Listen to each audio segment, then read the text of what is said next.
तस्वीरें इंद्री हल्के गांव के छपलिया की है, जहां पर आप देख सकते हैं कि राकेश की अपूर्वा जी और कर्ण का मोच जो है वो पहुंचे हैं, क्योंकि लगातार प्रसार जारी है। उनका भी यहाँ पे स्वागत करते हैं, धन्यवाद करते हैं। रामफल कमल को जितने हमारे साथी राजेश भाई आए, राकेश के बड़े भाई और उपमा बेटी हमारी आई है, सभी का मैं यहाँ पहुँचने में स्वागत करता हूँ। और भाई सबसे बड़ी बात तो ये है कि मैं छत्ती बिरादरी को हाथ जोड़कर दोबारा फिर रिक्वेस्ट करता हूँ कि कांग्रेस पार्टी को वोट देने जा जाना। और सभी का मैं अशोक बदरपुर बैठे हमारे यहाँ सामने, वो जितने भी सरपंच एक्स सरपंच किसी से दम नहीं टूटती है भाई, कोई पेल दलील लिया किसी की, सभी का मैं आज स्वागत करता हूँ छत्ती बिरादरी का। और पिछले फिलहाल में हमारे साथ में सरपंच था, गांव मंत्री रहे, उन्होंने सबसे अच्छे काम कराया। बेशक विपक्ष के लीडर थे, लेकिन उन्होंने जिसकी आज में पेट पीछे तारीफ करता हूँ कि उन्होंने हर गांव में काम कराया, विकास कराया। और भाई इस पिछले जो तुम्हारे साथ एमएलए था, ये कहता मेरी चलती नहीं, जब चलती तो यहाँ अकेला है भाई, एक भी थानेदार या सफाई उसकी डिमांड था भाई।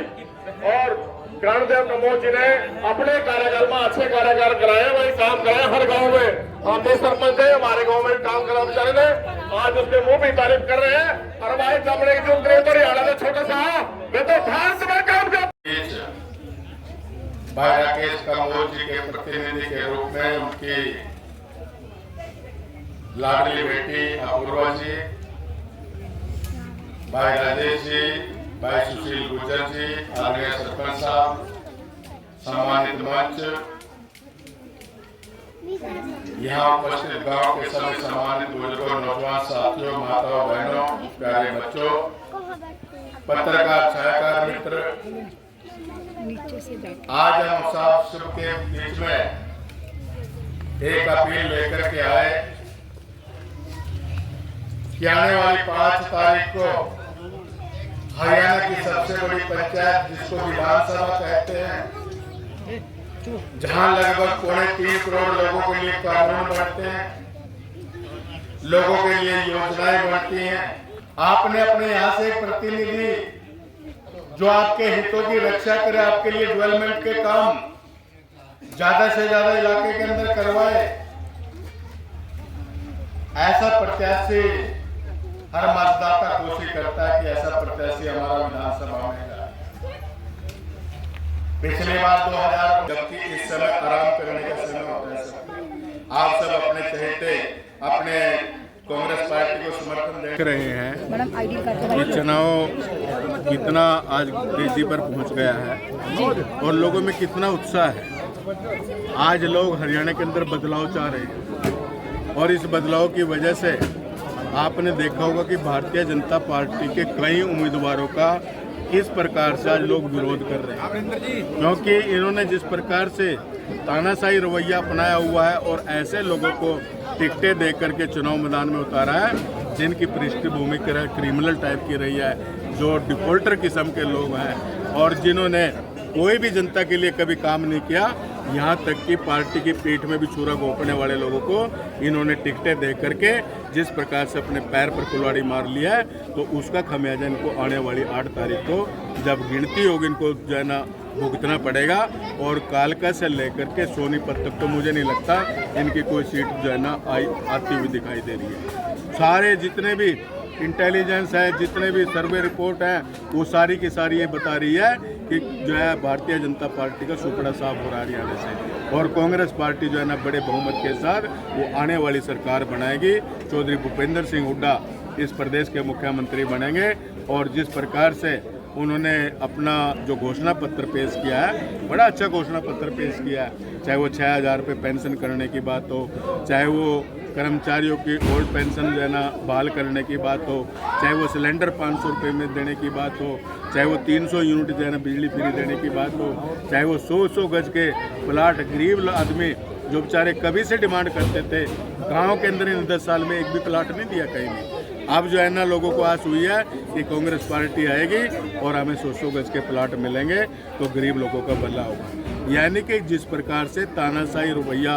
अपनाए हुए ये सरकार है, इनका अहम जो 7वें आसमान पर चढ़ा हुआ है, तो आने वाले चुनाव में इसका खमियाजा भारतीय जनता पार्टी को पूरी तरह से भुगतना पड़ेगा और इसका खमियाजा भुगतना पड़ेगा।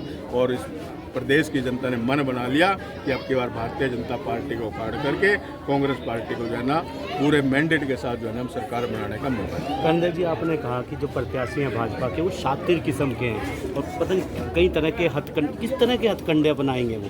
पानी की तरह पैसा बहाने का काम अभी से शुरू कर दिया। शराब जो है ना उन्होंने बंटवानी शुरू कर दी। यानी कि इस प्रकार से देखने में आपको साधारण लगता है, लेकिन बड़ा शातिर किस्म का आदमी है। हर तरह के हथकंडे अपनाएगा, हर तरह के हथकंडे मैंने बरता हुआ है ना। मैंने जो उसकी मदद करी थी 5 साल पहले, और 5 साल तक जितने भी लोगों को मैंने उसके साथ जोड़ा था, 5 साल एक ही बात कहता रहा कि तो मंत्री जी का आदमी है। किसी आदमी का काम नहीं किया, किसी कार्यकर्ता को उन्होंने जो है ना सम्मान नहीं दिया। हर कार्यकर्ता को जो ठिकाने लगा। भारतीय जनता पार्टी के जितने भी कार्यकर्ता इंद्री के अंदर हैं, वो सारे जो है ना चारे मैं कह नहीं सकता अंदर से कितने दुखी है। करण देव जी, भाजपा के नेता ये कहते हैं जैसे हिमाचल में दिवालिया होगा और हरियाणा को भी कांग्रेस दिवालिया करना चाहती है, खटाखट लालच देकर। ऐसा कुछ नहीं है। यहाँ हरियाणा के अंदर कोई ऐसी अनाप शनाप घोषणा मैनिफेस्टो में नहीं है। ये सारी जो है ना वाजिब घोषणाएं हैं और निश्चित तौर पर जो है कांग्रेस पार्टी को पूरा। इंद्री की जनता को अपनी ओर से क्या कहेंगे? मैं इंद्री की जनता को ये संदेश देना चाहूँगा कि 5 साल जिस प्रकार का माहौल इंद्री के अंदर रहा है, उस माहौल को चेंज करने का मौका आ गया और आपके पास एक बहुत बड़ा अच्छा अवसर है। 5 साल आपने जो जितने बुरी हालत में आपने झेले हैं, 5 साल आपको इस प्रकार की स्थिति में ना रहना पड़े, इसलिए सोच समझ करके फैसला लें और यहाँ से जो है ना बदलाव जरूर करें। बदलाव होगा तो निश्चित तौर पर जब यहाँ से हमारा विधायक बनेगा राकेश कंबोज, निश्चित रूप से अच्छी एनर्जी के साथ, ऊर्जा के साथ वो हल्के का विकास के कार्य सर कैसे राकेश कंबोज जी को विधायक बना पाएंगे, क्योंकि भाजपा प्रत्याशी लगातार यही बात कहते हुए नजर आते हैं कि 90 की 90 विधानसभा सीटों पर कमल का फूल खिलाने जा रही है भाजपा सरकार। ये तो दावे सारी पार्टियां करती हैं। पिछली बार इन्होंने कहा था कि आपकी बार 75 पार और 40 पर आकर के रुके थे। आपकी बार तो नारा भी नहीं दे रखा कोई। 40 पर भी आप आपकी बार 40 में भी जो है ना हमारे जैसे लोग थे, जिनकी वजह से जो है 40 पर आकर के टिके थे। अब इन्होंने अच्छे लोगों को जो है टिकाने लगा दिया। अब इसका भविष्य कुछ नहीं रहा।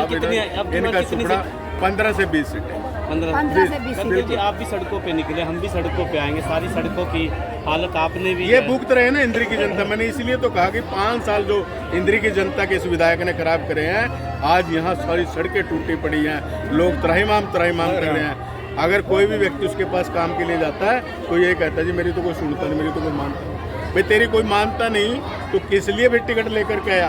क्यों अब तो ये सरकार जाने वाली, जब तेरी सरकार में किसी ने नहीं सुनी तो आगे तो सरकार कांग्रेस की बनने वाली है। उस सरकार में अब की बार बिल्कुल अब की बार इंद्री की जनता इसको जो है ना स्वीकार करने के मूड में नहीं है और 100% अब की बार बदलाव। तो करण देव काम जी, हजारों की संख्या में कार्यकर्ता यहाँ इकट्ठे होते हैं।